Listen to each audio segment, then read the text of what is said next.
Hey everyone, just another video on Desmos for the graphing project. What we're going to do is talk about adding points that we can drag to help our workflow a little bit as we go through the project. So I kind of have here what we ended with last time, which was this parabola. Got it in orange right there. The green one I'm just going to hide. That's like a permanent one that we're going to keep. So I'm just going to hide that one. But this new one right here, now I want to transition from trying to model this part of the mouth to maybe this part of the body down here. And so what I'm going to do is rather than just doing all the sliders, I'm going to add a point. So if you just hit like enter down here, it'll give you a new space to type. So I'm just going to put in the point H comma K. All right. And you'll notice it added right over here. So again, we might change that color in a second, but it added this point, and that is a point I can drag, right? So you'll see this little arrow left and right, up and down. That means I can drag that point.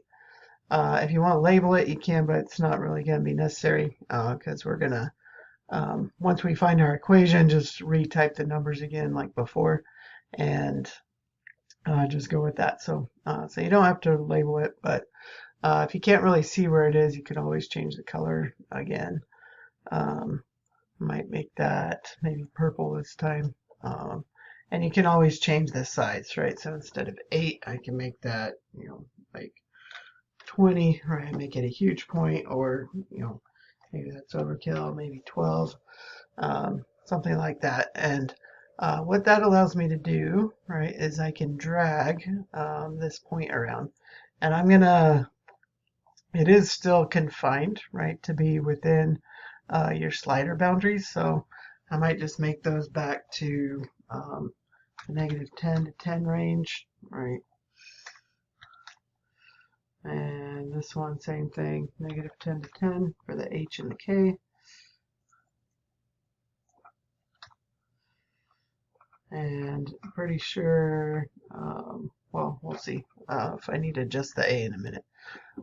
But those I'll go ahead and change, and then I can start dragging this point, right? So it'll allow me to go all the way over to 10, over to -10, up to 10, down to 10, -10. So I can drag it anywhere within those, right, boundaries that I set for the H and the K. So I want this to sort of model over here. We're going to get part of this parabola down here to match with that part of the body. And again, I might just make that a little bit older. Let's make that maybe a 4 for right now. And I'm going to go ahead and narrow in that A a little bit.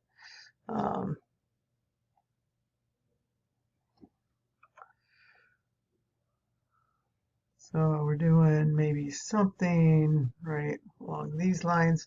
And again, this point I can drag rather than using the sliders. So that does kind of help. And I might have to go, like I said, a little bit more. So let's maybe make this more about -1. And we'll just keep sliding that till it looks somewhat right. All right. And sometimes for me, like I'll go past it on purpose just because I'm trying to get this shape, and then I know I can always like drag it back over. So that's about what we look like right there. Also for this one, I would say one thing to think about, right, is kind of this part right here where this line comes up, but then goes behind the hair and then keeps going up. Whether that shows on top of the hair or behind the hair will matter your order of the folders. So I'll go ahead and go all the way up to here, and then we'll kind of drag it around the folder listing and see what happens. So I'm going to go, let's say, clear up to here. Now you can use on your restrictions, right, either X or Y bounds, and I want to make sure before I do that, I actually typed in the numbers, right? So we got Y equals this A, -0.74. times this x minus h, right? So x minus this negative will be x plus 1.36. All right, so that's my left and right shift. That's a square because it's a parabola. And then we're going to go plus k, which is this minus 0.07. So minus, or 0.7. So I'm just going to put in 0.7. So there is my line. Again, right now it's green. I'll change that in a minute. And then I want to restrict, right? So this time I'm going to say, let's go and restrict it to whatever this point is on the left. And again, we'll talk about restrictions a little bit later. But as far as shading goes, and we'll also talk about shading a little bit later, if I want stuff to shade left to right, then generally I'll pick X bounds because I want to go from X's on the left to X's on the right. So, so I'm going to pick X restrictions for this. If you want to shade top to bottom, then sometimes you can also pick Y restrictions. So Y restrictions also work. I'm just going to stick with the X for this one. So this X is around let's say 0.6, looks like. So we'll say 0.6 less than or equal to X. And that is less than or equal to, at the bottom, we're coming all the way down here, where the X is about 3.03. So we'll say 3.03. So that restricts, right, that green line that's right there. And then after that, I can hide, right, my parabola, figure out where that's going to go. So let's go ahead. I'm going to just do a real quick comment here about ordering, right? So the nice thing about these draggable ones is that now if I wanted to do another piece, right, I could basically just drag that point somewhere else, adjust my A, and then go from there. So, so using that draggable vertex, right, the vertex at HK will really help speed up some of the workflow on these guys. All right. As far as ordering, right, here's the hair, right, with kind of the shading put in, and it looks a little weird because I have all the lines hidden over here. But we'll just look at this part right here, right, this guy right here.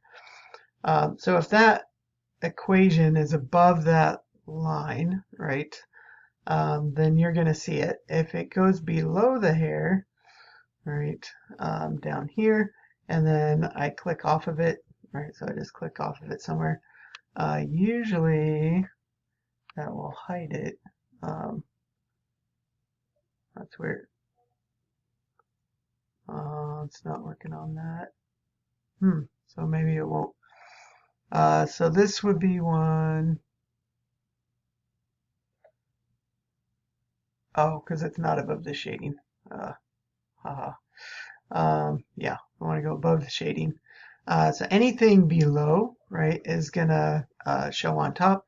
Anything above is gonna show underneath, right? So I was down here at this Calvin Hair's the lines, not the shading. All the shading's in this one folder.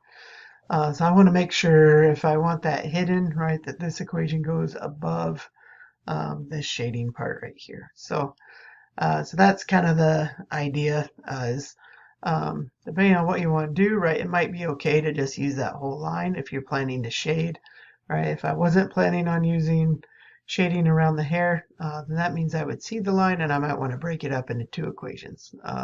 One that ends right here at the hair and then one that ends up here at the top. So that's kind of up to you, right, depending on if you plan on shading different parts or whatnot.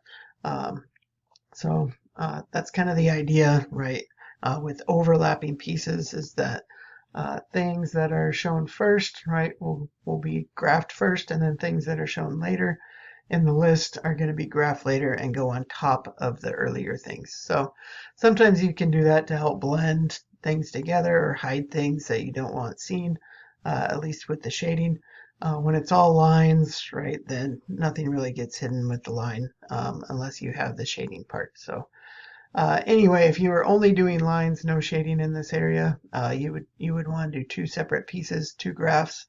basically the same graph, just change the restrictions, right, of what your X goes in between to get this little tiny piece up here above the hair and then the big long piece below the hair. Hopefully that helps, and we'll see you on the next one.